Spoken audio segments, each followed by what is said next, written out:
Salam alaikum, sahabtakum. Donc, c'est M. Hassan Abdel, je suis le directeur du Centre de développement des énergies renouvelables. Et j'ai l'immense plaisir et l'honneur de modérer cette séance exceptionnelle. Donc, j'ai le plaisir et l'honneur de vous présenter le professeur Hafid Aourak, directeur général de la recherche scientifique et développement technologique et professeur à l'université de Tlemcen. M. Aourak est très connu dans la communauté scientifique en Algérie et à l'étranger. M. Aourak a lauréat de plusieurs distinctions à l'international. Il a occupé plusieurs fonctions en Algérie et à l'étranger, dont le recteur de l'université de Sidi Bel Abbas. Il a dirigé plusieurs programmes de recherche internationaux dans le domaine de la physique et des matériaux. J'ai fait une petite recherche avant de venir dans mon compte Scopus. Donc il compte près de 290 publications internationales dans la base de données Scopus, avec près de 4000 citations et un H-index de 33. Donc c'est vraiment le dernier. Donc le professeur Aourak va nous présenter une conférence sur le demande de Maxwell et la vie. J'ai fait également une petite recherche, comme j'enseigne la thermodynamique à Bab Zouar, je suis aussi professeur de chimie à Bab Zouar. Donc le démon de Maxwell, c'est un physicien écossais, est une expérience de pensée proposée par James Maxwell en 1871 pour violer le second principe de la thermodynamique. Le premier principe, deuxième principe, troisième principe de la thermodynamique. Donc il a proposé l'expérience ou l'étude le démon de Maxwell pour violer donc, le deuxième principe de la thermodynamique. Donc l'importance de cette expérience se reflète dans l'étendue des sujets qu'elle couvre, la thermodynamique, la physique statistique, les probabilités, la théorie de l'information, les problèmes de la mesure, ainsi que dans la mécanique quantique.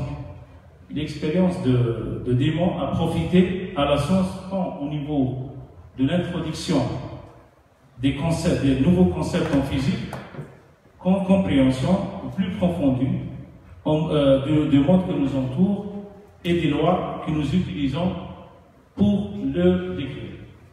Donc, le professeur Aourak, dans sa première partie de sa conférence, va nous faire voyager au cœur des dernières théories de la physique de l'information, où la violation du deuxième principe de la thermodynamique donne lieu aux rêves les plus fous, en passant par un voyage dans le passé, la téléportation à l'avènement de l'ordinateur quantique et la nano-réfrigération. Dans la deuxième partie de sa conférence, qui sera, je pense, plus philosophique, il va nous décrire la vie telle qu'elle fut imaginée par Schrödinger et décryptée par Crick et Watson à travers l'ADN, en passant par les théories de la complexité et aller au-delà de la cohérence quantique et contredire le principe de l'entropie et arriver à la théorie du constructeur de Deutsch. Professeur Aourak va nous emmener à la conclusion de sa conférence que la vie n'est en fin de compte qu'un miracle divin. Donc, sur ce, je donnerai la parole au professeur Aourak pour nous donner plus de. Donc, pour nous exposer sa conférence. Merci.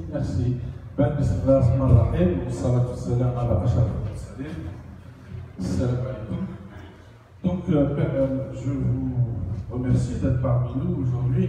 Je préfère.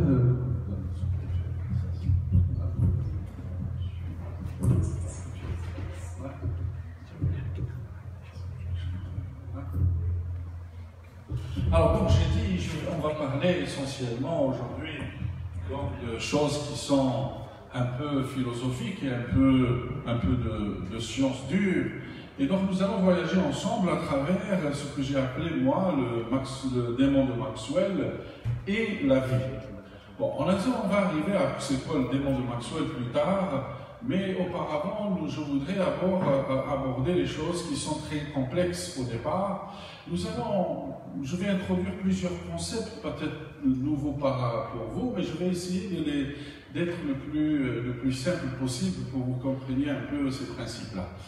Mais tout ce que je vais parler, vous allez voir à la fin, il va y avoir un enchevêtrement avec tout ce que nous allons voir ensemble et nous allons discuter ensemble. Et puis, ce que je sous-entends, c'est que le débat doit être très ouvert, où chacun peut apporter son point de vue par rapport à ce que je vais dire. Essentiellement autour des choses qui sont à la croisée, donc de la science et à la croisée de la philosophie, un peu à la croisée de la spiritualité. Nous sommes dans le mois de Ramadan, c'est normal qu'on doit introduire un peu d'aspect de spiritualité, et pour que nous puissions bien aller au-delà, parce qu'en fait, la science, c'est d'abord notre conscience et notre vision, comment nous allons voir les choses. Chacun voit les choses différemment, et donc le fait que chacun voit les choses différemment, voit la science différemment. Donc, en essayant d'avoir beaucoup de connaissances, on va essayer d'élaborer chacun la vision, comment il voit le monde et comment il voit la vie. Donc nous avons deux choses, nous avons deux mondes en fait. C'est-à-dire que nous allons avoir deux mondes. Nous sommes aux confins de deux mondes. Qu'est-ce que ça veut dire deux mondes? Le monde qui nous entoure, c'est un monde macroscopique. Nous voyons, c'est des choses qui sont à notre échelle, et puis c'est des choses qui sont très grandes. Les planètes, les galaxies, d'accord? Donc tout ceci, les étoiles, c'est quelque chose de très grand. C'est ce que nous appelons le monde macroscopique. Et puis nous avons ensuite tout ce qui est très petit, jusqu'à l'infiniment petit, jusqu'à l'atome. C'est ce que nous appelons le monde microscopique. Donc nous sommes aux confins de deux mondes, le monde macroscopique et le monde microscopique. Et nous allons voir que chaque monde a son mode de vie, a son mode d'évolution de façon générale. Donc le monde macroscopique a son mode d'évolution, ça veut dire qu'il a des lois, comment il se comporte ce monde. Et puis nous allons voir aussi que le monde microscopique aussi a ses modes d'évolution, et donc il a ses lois, d'accord, pour le décrire. Donc comment nous décrivons un monde macroscopique et comment nous décrivons un monde microscopique? Est-ce qu'il y a une barrière ou une frontière entre ce monde macroscopique et ce monde microscopique? Donc comment peut-on faire le lien entre ces deux mondes, le monde de l'infiniment petit et le monde de l'infiniment grand? Donc nous sommes en confins de deux mondes.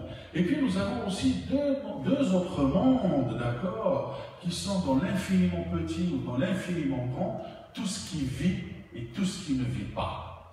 Tout ce qui a un sens de la vie et tout ce qui n'a pas de sens de la vie.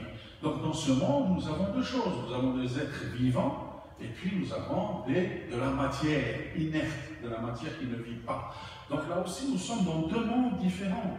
Le monde de la matière et le monde du vivant. Donc ça veut dire qu'en fait, nous sommes aux confins de deux mondes où chaque monde a un sous-monde, le monde du vivant et le monde de la matière.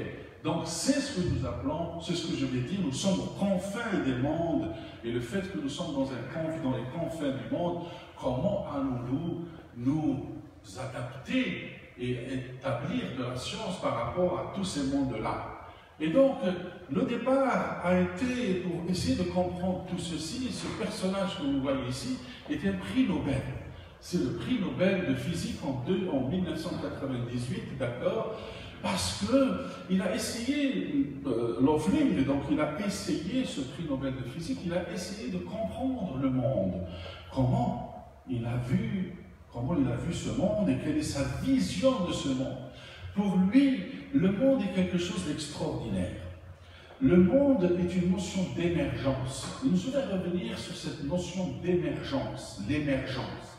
Quelque chose qui émerge du néant, quelque chose qui émerge du vide, quelque chose qui émerge de rien. Et puis tout à partir de ce rien, à partir de ce vide, tout se construit. Donc c'est la notion d'émergence, d'accord? Et puis il a utilisé ce dessin-là, cette peinture de Monet. Cette peinture de Monet que vous voyez, elle est très belle, Vous connaissez tous l'artiste Monet, donc ces tableaux se vendent très cher parce qu'il fait des toiles qui sont exceptionnelles. Et donc quand vous voyez ce dessin, c'est quelque chose de beau. Et quand on parle de quelque chose de beau, ça veut dire que quand quelque chose est beau, ça veut dire qu'il y a de l'ordre derrière cette beauté. Ça veut dire que la beauté est liée à l'ordre. Il y a un ordre. Donc quand nous voyons ceci, mais en fait, c'est pour ça que Monet, il est très visionnaire dans ça. Quand vous regardez un tableau, d'accord, ça reflète le personnage et ça reflète en fait comment cet artiste voit le monde. Chaque artiste voit le monde différemment par rapport à nous. C'est pour ça qu'il est artiste, parce qu'il apporte cette vision exceptionnelle, comment il voit le monde. Et à travers cette peinture, il veut nous transmettre un message. Il veut nous transmettre un message, l'artiste, et ce message est très simple. Parce que quand vous regardez ici, ici c'est des fleurs, d'accord? C'est des fleurs qui sont dessinées dans un désordre total.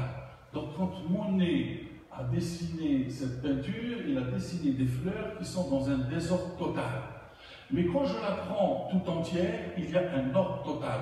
Ça veut dire qu'en fait, la vie, c'est un enchevêtrement entre désordre et ordre, que dans l'ordre que nous voyons à l'échelle macroscopique, il existe un désordre infini à l'échelle microscopique.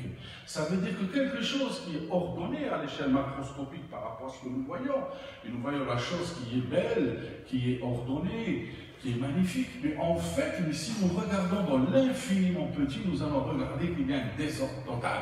Donc ça veut dire que cette vision globale de notre monde, c'est justement cet équilibre entre le désordre et l'ordre. Et donc dans la vision de Loeffling, le monde, c'est un ensemble de désordre et d'ordre. Et donc c'est pour ça que quand on parle de Monet, c'est un peintre expressionniste. Donc il dégage une expression dans sa vision.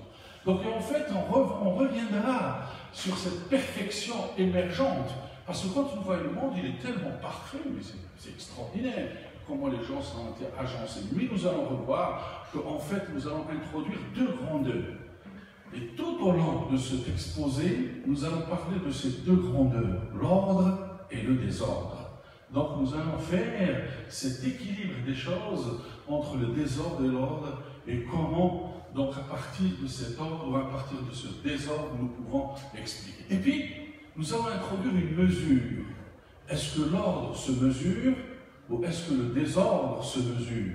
La mesure, c'est comment on mesure une distance en mètres, comment on mesure un temps en secondes.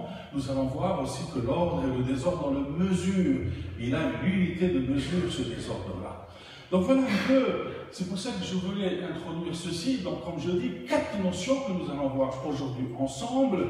Donc la notion macroscopique, le microscopique, la vie et le monde physique.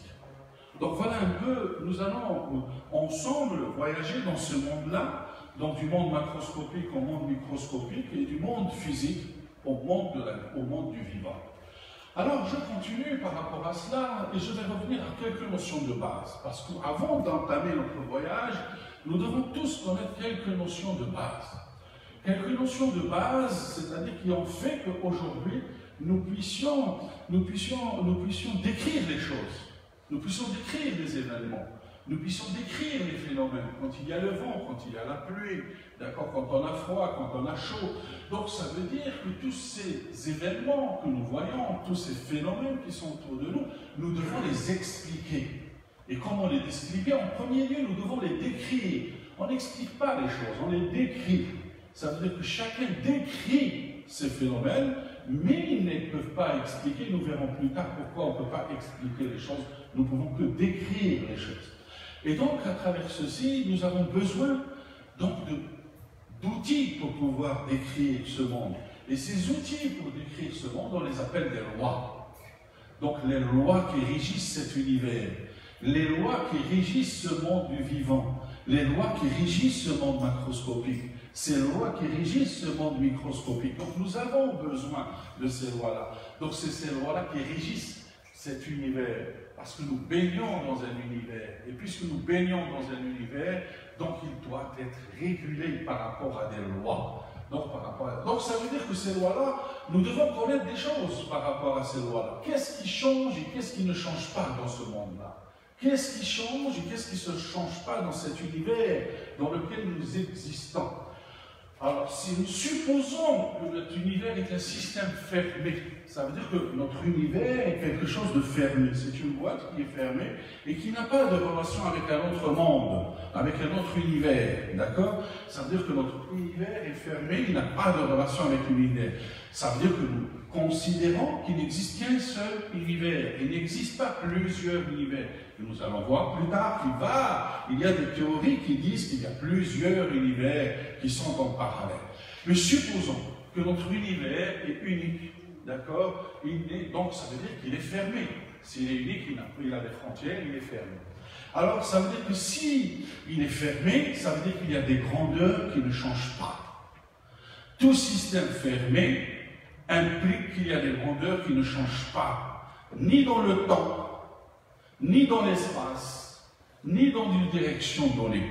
Donc ça veut dire qu'il y a des choses qui sont immuables, qui ne changent pas ni avec le temps, ni avec l'espace. Et ces choses qui ne changent pas, on appelle ça en physique, les choses qui se conservent. Les choses qui se conservent. Donc ça se conserve. Donc nous avons ce que nous appelons des lois de conservation.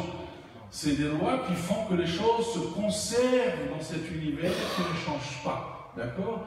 Et donc il y a trois choses qui se conservent. Quelle est la première chose que vous connaissez qui se conserve? Rien ne se perd, rien ne se crée, tout se transforme, c'est l'énergie. D'accord? Donc l'énergie se conserve dans cet univers. D'accord?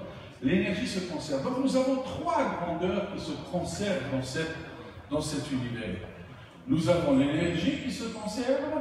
Qu'est-ce que ça veut dire l'énergie qui se conserve? Qu'est-ce que ça veut dire? Ça veut dire que le temps est uniforme. Ça veut dire que le temps au Brésil est le même que le temps à Alger, comme le temps à Sidi Bel Abbès. Donc le temps est uniforme.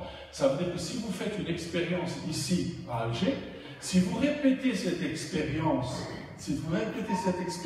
dans le passé ou dans le futur, d'accord, vous allez obtenir la même chose. Ça veut dire que les gens qui ont fait une expérience il y a 500 ans, s'ils vont répéter l'expérience dans les mêmes conditions, ils vont obtenir les mêmes résultats. C'est pour ça que vous faites les travaux pratiques dans les lycées ou dans les universités, vous refaites le même TP et on obtient les mêmes résultats parce qu'il y a la conservation de l'énergie. Qu'est-ce que ça veut dire la conservation de l'énergie? Ça veut dire que la question fondamentale qui m'interpelle, quelle est l'origine du temps? D'où vient ce temps? Quelle est son origine? Là, c'est un point d'interrogation. Et puis, la deuxième chose qui se conserve, c'est la quantité de mouvement. La quantité de mouvement. Ça veut dire que quand vous prenez une boule, quand je prends cette boule et je frappe la boule avec une autre boule, d'accord?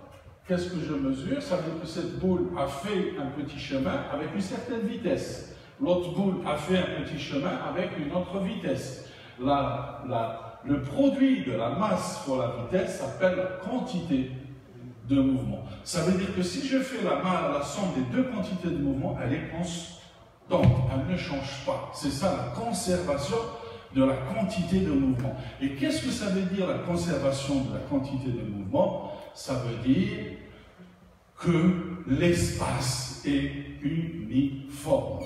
Ça veut dire que si je fais l'expérience ici, ou si je la fais dans la Lune, ou si je la fais sur Mars, j'obtiendrai le même résultat. Donc, ça veut dire que qu'est-ce qu'elle me donne? La question qui se pose, c'est l'origine de l'espace. D'où vient cet espace? D'où vient cet espace? Ça, c'est le grand problème aujourd'hui. Et puis, la troisième grandeur qui se conserve, c'est ce qu'on appelle le moment cinétique. Le moment cinétique, c'est la même chose, mais la rotation d'accord? C'est la rotation, c'est le rayon fois la vitesse angulaire, la vitesse avec laquelle, par exemple, la Terre tourne, fois son rayon, ça me donne le moment cinétique. Cette grandeur se conserve. Et qu'est-ce que ça veut dire, le moment cinétique qui se conserve? Ça veut dire que l'espace est isotrope. Ça veut dire dans n'importe quelle direction, j'obtiens la même chose. Toutes les directions sont équivalentes dans cet espace. Que ce soit la direction du nord, que ce soit la direction du sud, que ce soit la direction est ou ouest, c'est la même chose, d'accord? Et donc, ça veut dire qu'il n'y a pas de direction privilégiée dans cet espace. Toutes les directions sont identiques. Donc, ça veut dire qu'il y a trois choses qui se conservent dans cet univers. Il n'y a rien d'autre. Ça veut dire qu'aujourd'hui, ça veut dire que si je dois réfléchir, si je dois avoir une vision, si je dois avoir des projections dans le futur, ça veut dire que je dois me baser sur ces trois grandes lois de conservation de cette énergie, de ces trois grandeurs-là. Voilà. N'oubliez pas, on va reprendre par la suite, il y a trois grandeurs qui se conservent. Et c'est là où devient la polémique. Et c'est pour ça qu'aujourd'hui, on n'arrive pas à expliquer tout. On n'arrive pas à décrire tout. Il y a quelque chose qui manque. Il y a quelque chose qui manque pour que j'ai une loi qui puisse m'expliquer, qui puisse me décrire tout cet univers. Il y a quelque chose qui manque. Il y a quelque chose que je ne connais pas. Et donc, nous allons voir, est-ce qu'aujourd'hui la science est capable de déterminer qu'est-ce qui manque, d'accord, pour pouvoir réussir à avoir ce que j'appelle, moi, une théorie unifiée, une loi qui va unifier tout ce qu'il y a dans cet univers. Alors, ça veut dire que, en fait, ces trois lois de conservation que j'ai résumées ici, ces lois, alors maintenant, quand on a une loi, cette loi que j'ai, je peux, comme j'ai dit, j'ai deux mondes. J'ai le monde macroscopique et j'ai le monde microscopique. Comment je dois adapter cette loi au monde macroscopique et comment je dois adapter ces lois au monde microscopique?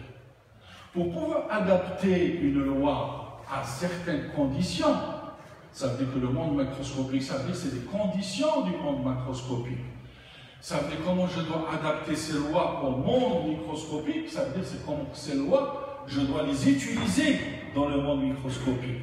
Pour pouvoir passer d'une loi et une loi qui dépend de certaines conditions, j'utilise des théories. Donc à partir d'une loi, se découlent des théories. Des théories qui s'appliquent au monde macroscopique et des théories qui s'appliquent au monde microscopique. Et c'est pour ça que tous les physiciens, à travers les âges, ont essayé de développer des théories qui s'appliquent au monde macroscopique et qui s'appliquent au monde microscopique. Et puis le Graal, c'est trouver une théorie qui s'applique aux deux mondes. Y a-t-il une théorie qui s'applique aux deux mondes? Au monde de l'infiniment petit et au monde de l'infiniment grand. Jusqu'à présent, on n'a pas de fait. Einstein a passé 30 ans, ces dernières années de sa vie, il a passé 30 ans à essayer de trouver cette théorie qui peut unifier toutes ces théories, il n'a pas réussi. Et jusqu'à présent, on n'a pas encore réussi à trouver ce qu'on appelle une théorie du tout. Une théorie du tout. D'accord? Alors, aujourd'hui, il y a deux grandes théories qui se disputent. Deux grandes théories qui ne sont pas d'accord entre elles. Et puis chacun dit, moi, je suis le plus fort. Et donc ces deux théories sont nées dans le début du XXe siècle. Dans le début du XXe siècle, il y avait deux grandes écoles dans le monde. Il y avait ce qu'on appelle l'école de Berlin. Ça veut dire ceux qui adhéraient à cette école. Et cette école de Berlin, son fondateur est Einstein. Ça veut dire, on se disait à l'époque, est-ce que vous faites partie de l'école de Berlin? Ça veut dire que vous êtes du côté de Einstein ou vous faites partie de l'école de Copenhague, au Danemark. Et dans le maire est Borg, un Danois. On vous dit, donc vous êtes de l'école de Berlin, ou vous êtes de l'école de Copenhague. Et donc, ça veut dire, est-ce que vous êtes avec Einstein, ou est-ce que vous êtes avec Borg? D'accord? Tous les deux étaient contradictoires. Deux théories, l'une qui contredit l'autre. Alors, donc, Einstein, l'école de Berlin et d'Einstein, c'est ce qu'on appelle la théorie de la relativité. La relativité générale d'Einstein. Et puis, l'école de Copenhague, c'est la théorie de la mécanique quantique. La théorie de la mécanique quantique. Ça veut dire que nous avons l'émergence. Donc, regardez, j'utilise encore le mot émergence. Émergence, hein? Je l'ai utilisé au départ. Comme j'ai dit, Laughlin, le prix Nobel, il a dit ce monde est apparu par une émergence. D'accord? Donc, ça veut dire que les théories aussi ont émergé, d'accord, dans ce monde-là. Donc, ça veut dire qu'aujourd'hui, nous avons deux grandes théories. La relativité générale et la mécanique quantique. Dans notre voyage, hein, nous allons être du côté de l'école de Copenhague. Aujourd'hui, c'est la mode. Aujourd'hui, c'est le devenir. C'est le futur. Le futur de notre univers, le futur de la science, le futur de la connaissance, c'est l'école de Copenhague qui a pris le dessus sur l'école de Berlin. Donc ça veut dire que sur nos voyages que nous allons faire aujourd'hui, nous allons laisser de côté l'école de Berlin et nous allons nous allier avec l'école de Copenhague. Nous allons être amis avec l'école de Copenhague et nous allons voyager dans le monde quantique. Ça veut dire qu'il y a un monde qui est complètement différent du monde dans lequel vous êtes tous aujourd'hui. Le monde dans lequel vous êtes tous aujourd'hui, c'est le monde de Einstein. Nous allons laisser ce monde et nous allons regarder le monde différemment par rapport à ce que vous vivez tous les jours, ce monde réel. Nous allons passer dans un monde illusionniste, dans un monde d'illusions. Nous n'allons plus être dans le monde du réel. D'accord? Et donc la mécanique quantique va pouvoir nous faire voyager dans ce monde quantique. D'accord? Alors, on va revenir. Comme j'ai dit, ce sont des théories. Qu'est-ce que vous avez appris en mathématiques quand on vous parle d'une théorie? Toute théorie se vérifie. Toute théorie se vérifie. Elle se vérifie soit théoriquement, soit elle se vérifie expérimentalement. Quand vous faites des TP, vous vérifiez la théorie si elle est juste. Ça veut dire si l'équation est juste. D'accord? Et puis, en mathématiques, quand vous voulez vérifier une théorie, un théorème, quand vous voulez faire un théorème, vous avez des actions, et à partir des actions, vous allez prouver si c'est vrai ou si c'est juste. Ça veut dire qu'en mathématiques, quand on veut prouver quelque chose, on a deux résultats. Soit c'est vrai, soit c'est faux. On n'a pas d'autre solution. Soit le théorème est juste, soit le théorème est faux. D'accord? Ça, c'est la logique des mathématiques. Donc, quand on veut démontrer un théorème, on essaie de prouver s'il est juste, ou bien prouver s'il est faux. Alors, jusqu'à un mathématicien logicien qui s'appelle Gödel, dans les années 40. Gödel est un mathématicien, mais qui fait de la logique. Il est arrivé avec ce qu'on appelle le théorème d'incomplétude. Ça veut dire incomplétude, ça veut dire que ce n'est pas complet. Il démontre que les théories, il n'y a pas que des théories qui sont vraies ou qui sont justes, mais la plupart des théories sont indécidables. Ça veut dire que je ne peux pas dire si c'est vrai ou je ne peux pas dire que c'est faux. Je suis indécis dans mon résultat. Alors que normalement, c'est soit juste, soit faux. Il n'y a pas de milieu. Donc je ne peux pas dire que c'est juste Et je ne peux pas dire que c'est faux. Donc, ça veut dire, en fait... Oh, qu'est-ce qu'il y a? Donc, ça veut dire quoi, en fait? Ça veut dire que toutes les théories sont incomplètes. Ça veut dire que les théories ne sont pas complètes. Ça veut dire que les théories, quelle que soit la théorie que nous avons, la mécanique quantique, la relativité, autre chose, ils sont presque, tout est indécidable. Ça veut dire que dans cet univers dans lequel nous évoluons, tout est indécidable. Nous ne pouvons pas décider si c'est vrai ou si c'est juste. D'accord? Et donc ça va me mener à quelque chose. Donc il y a des livres qui ont été écrits dans ce domaine-là. D'accord? Aujourd'hui, nous n'allons pas parler du démon de Gödel, mais nous allons parler du démon de Maxwell.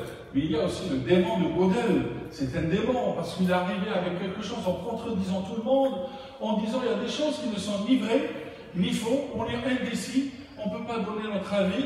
Donc ça veut dire que c'est des choses, ça veut dire que les théories sont incomplètes. Puisqu'on ne peut pas prouver que c'est juste, on ne peut pas prouver que c'est faux, donc c'est quelque chose qui n'est pas complet. Elle est incomplète, la théorie. Et donc c'est pour ça qu'on appelle le théorème d'incomplétude. D'accord? Alors, c'est tout simplement, qu'est-ce que ça veut dire? Ça veut dire que, avec toutes les suppositions que nous avons, dans certaines manières, ça démontre qu'il existe encore des mystères. Qu'il existe encore des choses que nous ne pouvons pas expliquer. Qu'il existe des choses que nous ne pouvons pas décrire. Et donc pour nous, c'est des mystères. Et donc, ceci a été couronné par le prix Nobel de chimie, le Belge Ilya Prigorine, prix Nobel de chimie sur ce que nous appelons les phénomènes dissipatifs. Donc, c'est un grand thermodynamicien sur ce que nous appelons des réactions chimiques réversibles. Il avait écrit donc un bouquin qui s'appelle La fin des certitudes. Ça veut dire que nous sommes arrivés aujourd'hui au stade où il n'y a plus de certitude. Tout est incertain. D'accord? Et donc tout est incertain, ça veut dire que la réalité, et donc tout ceci, donc puisque toutes les théories ne sont pas complètes, donc la réalité est inaccessible. Nous ne pouvons pas avoir accès à la réalité. Toutes les théories qui existent aujourd'hui ne peuvent pas nous donner avec certitude la réalité. Ça veut dire qu'il y a quelque chose qui manque, il y a quelque chose qui manque, ça veut dire que toutes les descriptions que je peux donner ne peuvent pas me permettre de décider si quelque chose est accessible. Ça veut dire, autrement dit, il y a beaucoup de choses qui sont inexistantes. Alors, donc si je résume, ça veut dire que toutes les théories ne permettent pas d'arriver à la vérité. Ça veut dire que la vérité, avec toutes les théories qui existent, je ne pourrai jamais arriver à la vérité.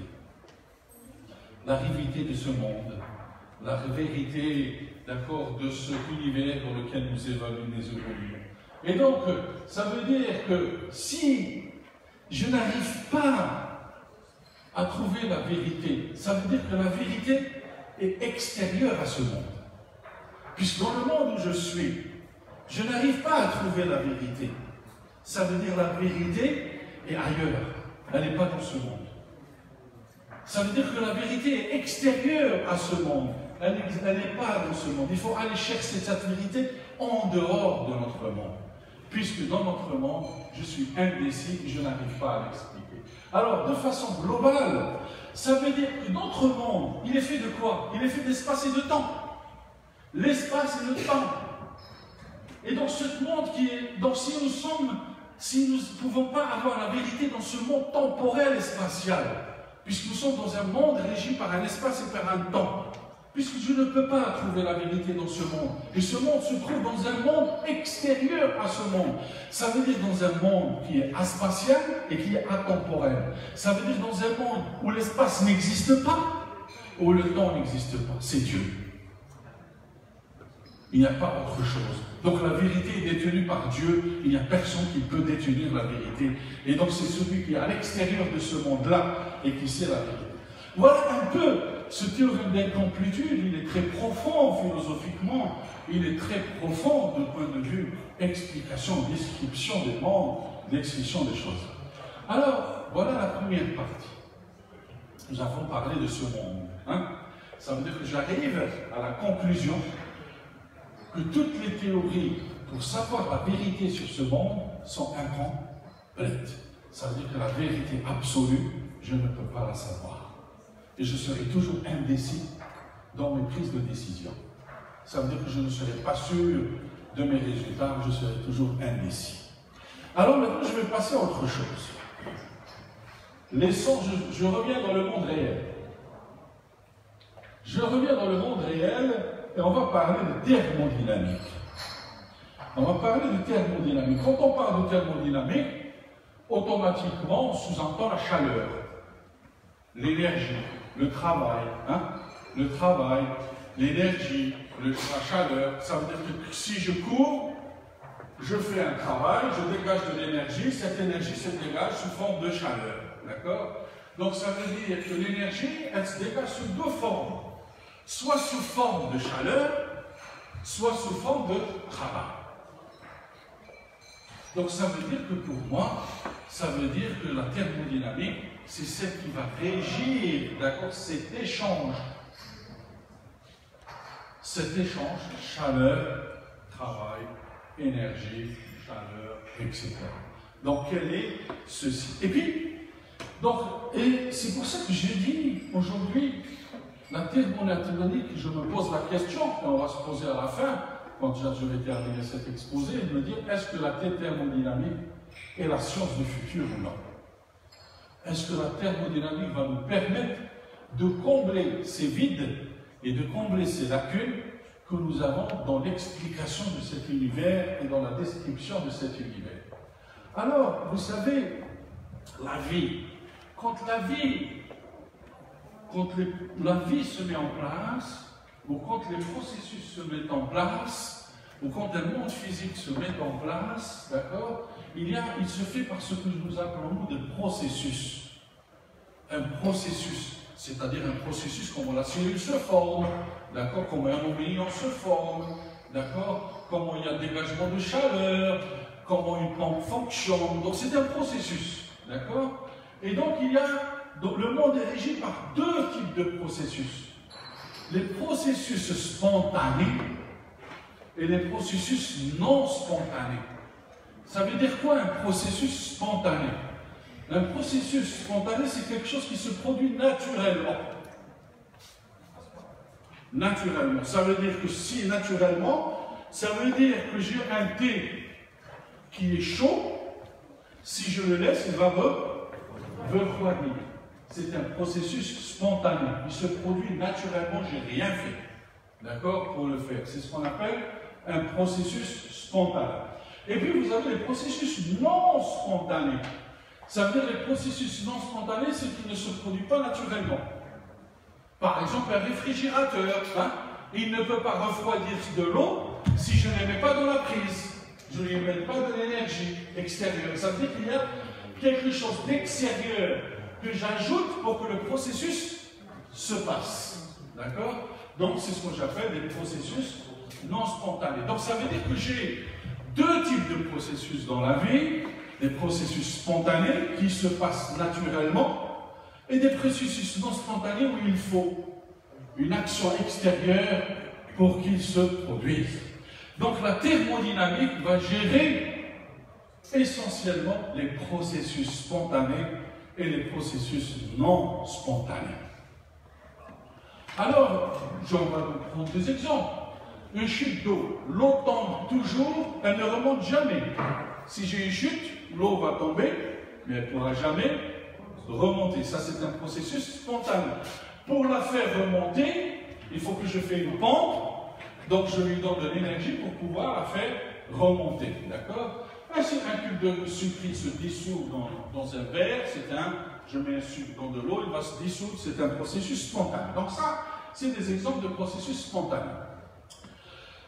Alors, comme j'ai dit, est-ce que je peux mesurer cette spontanéité? J'ai dit tout à l'heure, au départ, qu'est-ce que j'ai parlé de quoi? Ordre et désordre. Et j'ai dit, l'ordre et le désordre se mesurent. La grandeur qui mesure l'ordre ou le désordre s'appelle l'entropie. Donc l'grandeur qui mesure l'ordre ou qui mesure le désordre, elle s'appelle l'entropie. D'accord? Donc la valeur de l'entropie va me dire si c'est un système est ordonné ou si un système est désordre et désordre. Voilà, donc celui qui l'a découvert, c'est Clausius. D'accord? Rodolphe Clausius, c'est lui qui a découvert donc, cette notion d'entropie à l'échelle thermodynamique, c'est-à-dire à l'échelle macro.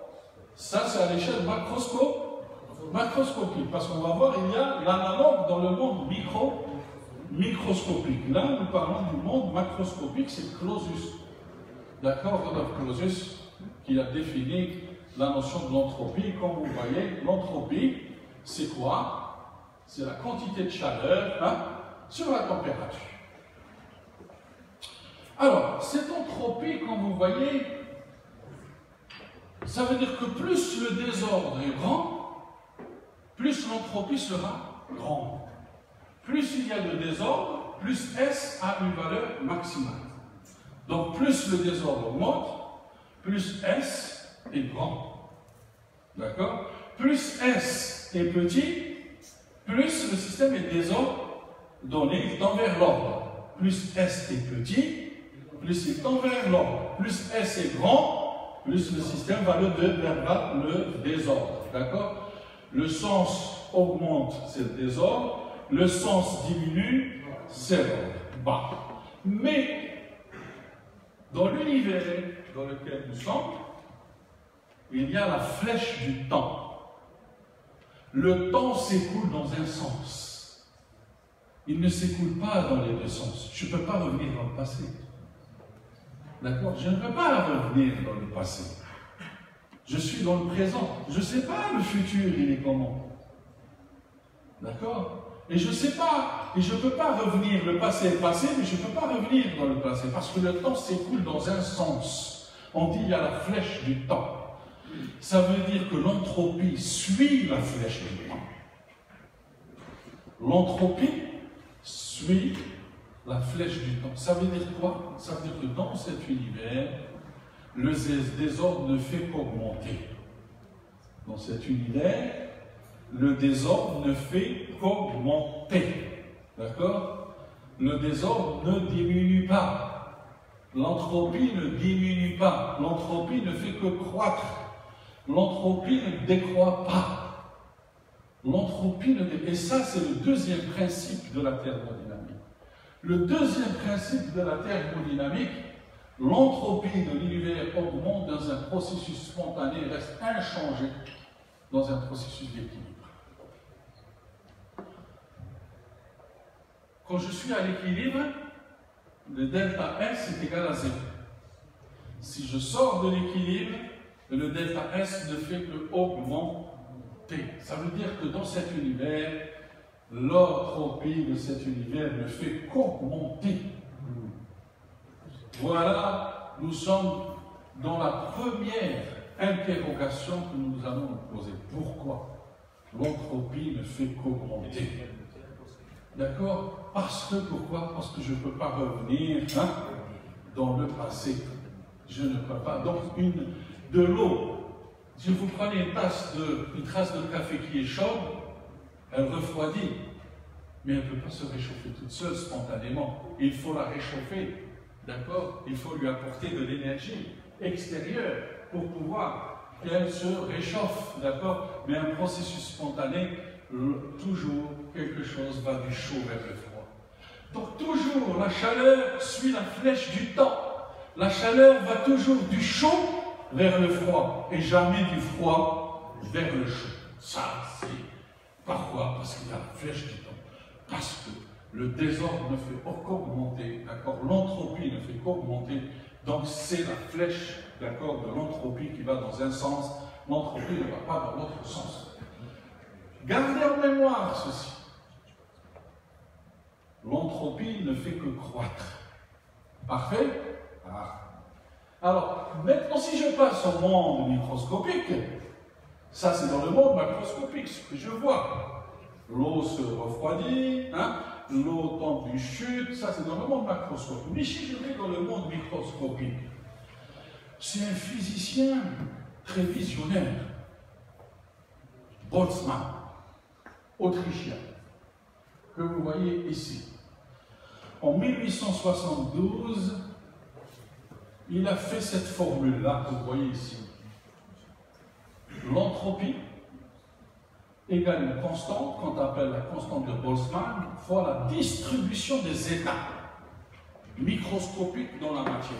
Je ne vais pas rentrer dans ça, c'est-à-dire qu'il a donné une explication de ce qu'est l'entropie à l'échelle microscopique en utilisant ce qu'on appelle de la physique statistique. Quand il a énuméré cette théorie, personne ne l'a cru. Tous les grands scientifiques se sont moqués de lui. Qu'est-ce qu'il raconte, ce bonhomme-là? C'est quoi ça? Alors il s'est suicidé, puisque personne ne l'a cru. Il s'est suicidé. Tellement il s'est senti meurtri dans son amour propre. Moi qui ai découvert cette formule, personne ne peut la comprendre, il n'y a que moi qui la comprenne et personne ne fait confiance à cela. C'est bien plus tard, après sa mort, 40 à 30 ans plus tard, qu'on a dit que Boltzmann avait raison. Que Boltzmann avait raison, il était visionnaire. Donc voilà comment j'explique cette entropie à l'échelle. Alors gardez en tête, s'il vous plaît, gardez en tête cette formule. Gardez en tête cette formule. Ça va être ça qui va nous être le lien de notre voyage durant toute cette conférence. Alors, et puis le temps passe, d'accord? Et puis, à l'époque, il y avait des mathématiciens, dont le premier Turing, vous connaissez Alan Turing, c'est lui qui a fait le premier computer, le premier ordinateur, la première machine qui calcule, d'accord? Turing, d'accord? Un joli film sur lui, vous pouvez le télécharger. Et donc, ensuite, il y avait toute une panoplie de personnes qui étaient très liées à l'époque par les notions de logique, par la notion d'intelligence artificielle. Donc ils étaient très en avance par rapport à leur temps. Et Shannon travaillait chez Bell, une entreprise qui fabriquait à l'époque les transistors. On n'avait pas encore, donc il commençait à réfléchir aux ordinateurs, d'accord, etc. Et puis il dit, donc ça veut dire que dans une machine, qu'est-ce qui se transmet dans des machines? C'est de l'information. Donc je transmets de l'information dans une machine, c'est de l'information qui est échangée entre une machine ou bien entre un homme et une machine, c'est de l'information qui est échangée. Et donc Shannon, c'est le précurseur de l'informatique moderne que nous connaissons aujourd'hui, d'accord, puisque c'est lui qui élance dans un article, et vous voyez, c'est des mathématiques, Mathematical Theory of Communication, la théorie mathématique de la communication entre les objets. Un article qui est introduit, donc il dit l'information aussi, elle se perd. Une information, si elle n'est pas stockée, on ne sait pas ce qui s'est passé il y a 5000 ans, s'il n'y a pas une trace. D'accord? Si elle n'est pas stockée quelque part, il n'y a pas une trace, elle est perdue. D'accord? Donc l'information aussi se perd. D'accord? Donc comme dans l'entropie, comme dans tout à l'heure la chaleur, quand on a parlé de la chaleur, si on la laisse, elle va se perdre, cette énergie. Donc ça veut dire que l'information aussi, d'accord, croît avec le temps. Et donc c'est elle croît parce que l'information croît avec le temps. Parce que plus on avance, plus il y a de l'information qui est produite. Donc il y a de plus en plus d'informations qui est produite. Donc il y a de plus en plus d'informations.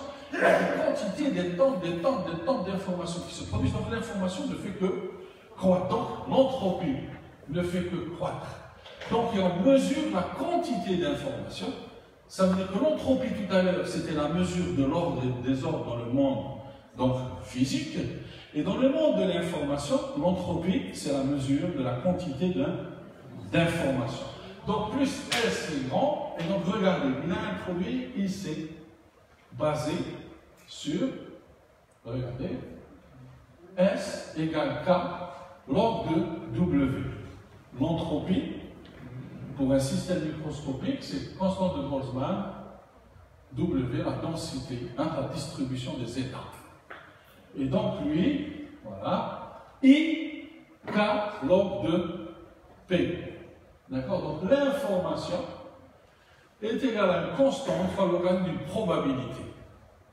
Alors, donc vous voyez ici, donc il y a une analogie entre, donc ça veut dire que cette grandeur que j'ai appelée entropie, c'est une grandeur qui est commune au monde physique et au monde de l'information.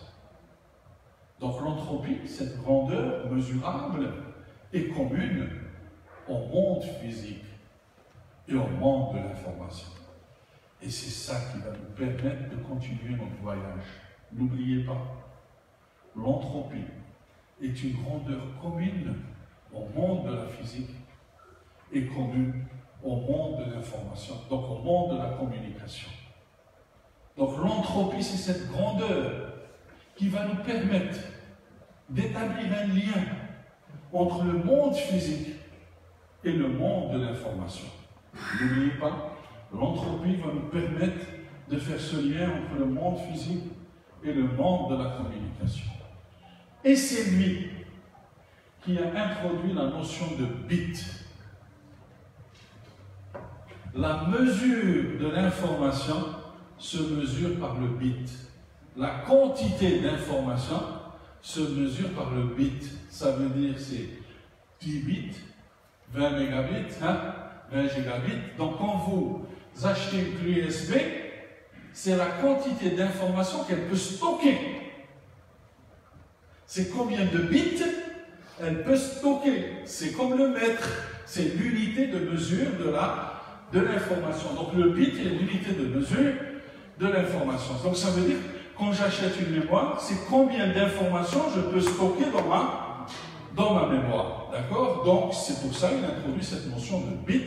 C'est la mesure de la quantité d'informations. Et donc il introduit, 1948, vous voyez, il introduit cette notion de bit, et donc vous voyez l'octet, le kilo-octet, il introduit des notions de kilo-octet, octet, et donc c'est ce qu'on utilise en informatique. Aujourd'hui, on dit c'est 1 kilo-octet, 10 kilo-octets, etc., etc. Alors, ça veut dire qu'un bit, et c'est là où nous allons voir, donc ça veut dire qu'un bit, nous avons, c'est une boîte. D'accord? C'est une boîte. Une boîte qui peut avoir soit la valeur 0 dans cette boîte, soit la valeur 1 dans cette boîte. Soit elle peut avoir la valeur 1 dans cette boîte, soit la valeur 0 dans cette boîte. D'accord? Ensuite, si j'ai deux boîtes, ça veut dire que j'ai 0 et 1, d'accord? Et dans l'autre boîte, 0 et 1, combien je peux faire de combinaisons? 0, 0, 0, 1, 1, 0, 1, 1, donc ça veut dire 4. Donc ça veut dire que je peux représenter de 0, 1, 2, 3. Si j'ai 4 bits, j'ai 16, donc je peux représenter 15 chiffres, et ainsi de suite. Plus j'ai des nombres, des grands nombres, plus j'ai besoin de bits, d'accord? Donc j'ai besoin de boîtes. Donc, retenez ça. Donc un bit, ça peut prendre soit 0, soit 1. Donc voilà un peu, ceci est très important parce que nous allons le voir tout à l'heure, nous allons le voir. Retenez, théorie de l'information, un bit ne peut contenir soit 0, soit 1. Ça veut dire quoi? Traduire ça en informaticien, ça veut dire que j'ai une porte, soit elle est fermée, soit elle est ouverte. Soit il y a de l'électricité, soit il n'y a pas de l'électricité. Et c'est la base des computers aujourd'hui qui sont basés sur ces portes, d'accord, et ces bits qui peuvent être 0. Voilà. Donc nous sommes à ce stade-là. Et donc, je vais continuer. Alors, donc au cours du temps, comme j'ai dit, l'information contenue dans un système isolé ne peut que être détruite. Donc l'information ne peut que être détruite. Donc ça veut dire que l'entropie ne fait que croître. Donc si je ne la préserve pas, cette information est détruite, elle est perdue. D'accord? Donc ça veut dire que si je veux la conserver, il faut une source extérieure pour pouvoir la conserver. Comme tout à l'heure, les processus spontanés et non spontanés, comme tout à l'heure. Alors, mais, ça c'est dans le monde physique. Dans le monde physique, l'entropie ne fait que augmenter. Donc le désordre ne fait que... Donc dans le monde physique, le désordre ne fait que... Voilà, on est tous d'accord. Donc le désordre ne fait qu'augmenter, l'entropie ne fait qu'augmenter dans le monde physique. Mais, le paradoxe, la vie se comporte différemment. Alors pourquoi, dans la vie, semble contredire le constat dans certains phénomènes de la vie qui produisent de l'organisation et de la complexité? Un homme, son entropie n'augmente pas. Si son entropie augmente, c'est le désordre total. Hein? Rien ne fonctionne dans son organisme. D'accord? Il y a une auto-organisation. Les cellules s'auto-organisent. Les organes s'auto-organisent pour qu'ils fonctionnent normalement. Donc ça veut dire que dans le vivant, ça veut dire qu'au lieu de détruire les niveaux d'organisation qui ne tendent pas vers l'immobilité, ça veut dire que l'entropie n'augmente pas dans la vie. C'est un paradoxe. Alors que tout ce que nous avons vu, l'entropie ne fait qu'augmenter. Alors, avez-vous la réponse? Pourquoi l'entropie ne fait qu'augmenter? D'accord? Ça veut dire, nous allons parler de négotropie. Ça veut dire que l'entropie est négative. Ça veut dire que l'entropie ne va pas dans le sens que nous avons vu, dans un seul sens, mais elle peut aller dans un être vivant, elle peut aller vers l'autre sens. C'est-à-dire l'entropie diminue. Hein? L'entropie n'augmente pas. L'entropie diminue dans un être vivant. C'est ce qu'on appelle de négotropie. On a de la négotropie, c'est-à-dire de la perte d'entropie. Une augmentation d'organisation. Ça veut dire plus je perds de l'entropie, plus je vais vers quoi? Vers l'ordre, vers l'organisation. Vers une organisation, vers un ordre. Donc dans la vie, voilà le paradoxe, déjà le premier paradoxe. Pourquoi? Je vous ai posé la question, pourquoi? Réfléchissez, et c'est là où vous devez avoir votre vision de voir les choses, comment elles se font.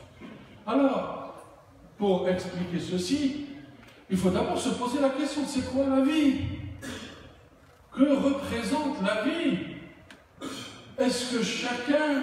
Parce que le biologiste, si vous lui posez la question, c'est quoi la vie? Il ne sait pas répondre. Il sait comment évolue la vie.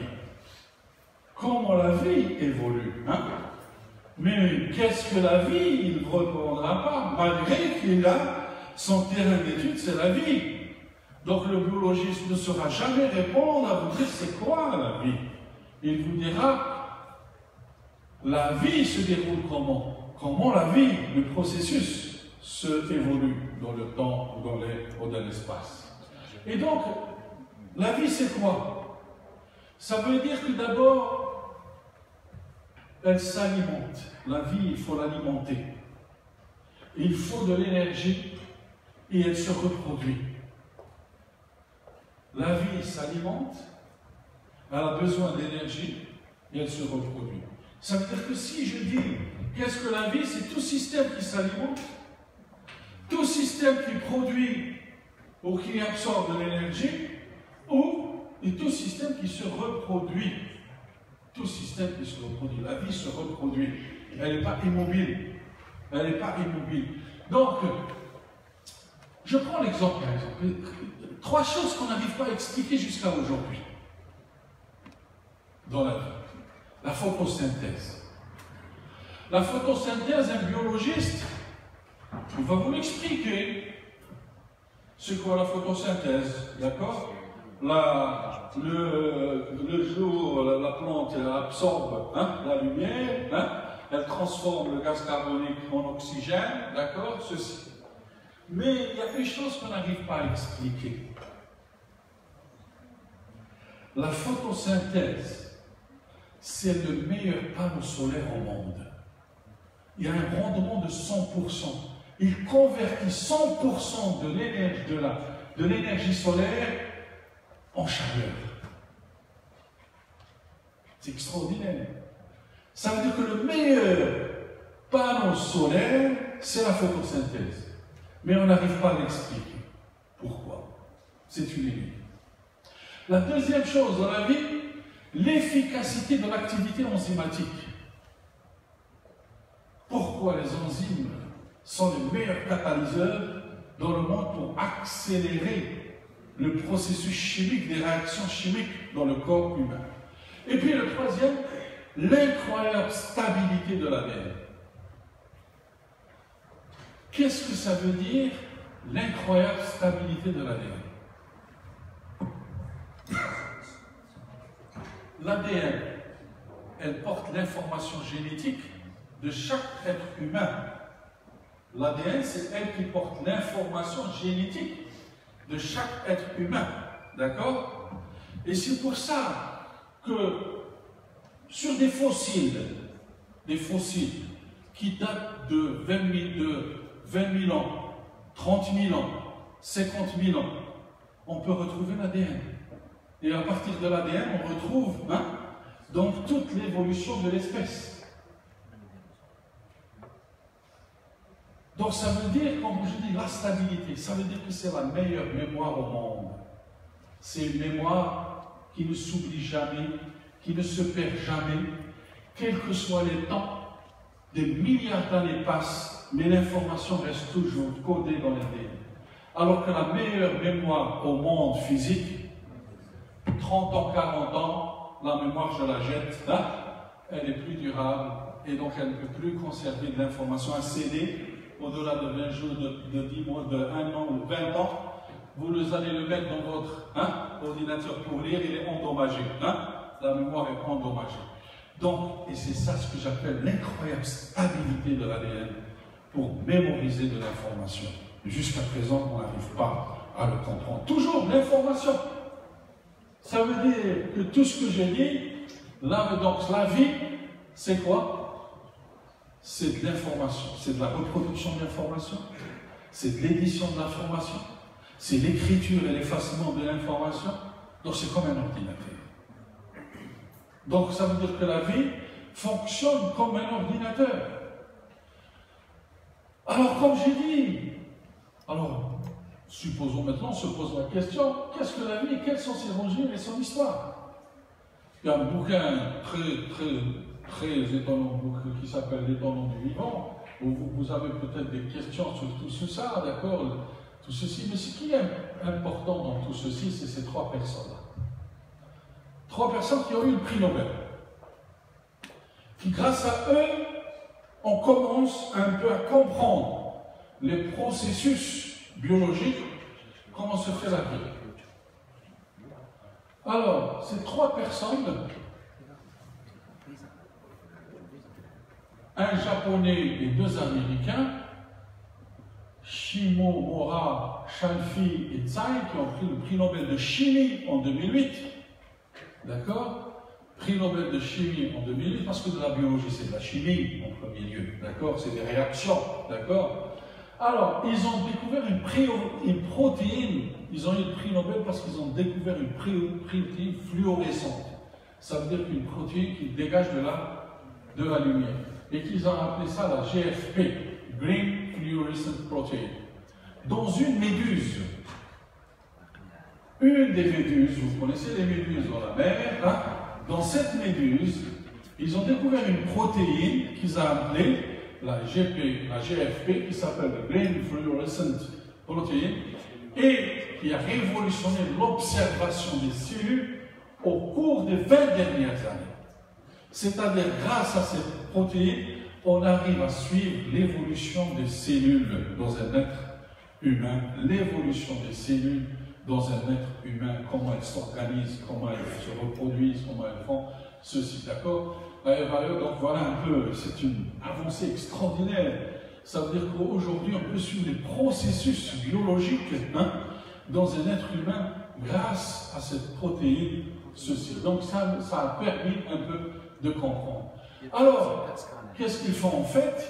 En couplant cette protéine, cette GFP1 protéine, qu'on souhaite étudier, donc on souhaite étudier une protéine dans un être humain, on lui fait un couple avec cette GFP, et il est possible de suivre la localisation au cours du développement. Ça veut dire c'est quoi? C'est extraordinaire. C'est comme un GPS à l'intérieur de l'être humain. Ça veut dire que vous avez greffé un GPS dans une protéine et vous allez suivre cette protéine dans l'être humain au cours de son processus de développement, de sa réactivité, qu'est-ce qu'elle va faire, etc. Grâce à cette GFP. Et c'est ça qui a révolutionné ceci. Donc c'est une magnifique aventure dans l'être humain. Voilà. Alors, troisièmement, bon, je ne vais pas faire ceci, la morphogénèse. C'est ce qu'on appelle aujourd'hui, donc pour suivre cette évolution, donc la nature produit-elle de l'information? C'est toute une nouvelle branche de la biologie qu'on appelle la morphogénèse. Donc les biologistes qui s'intéressent donc à l'étude de l'information dans les êtres vivants s'appellent de la morphogénèse.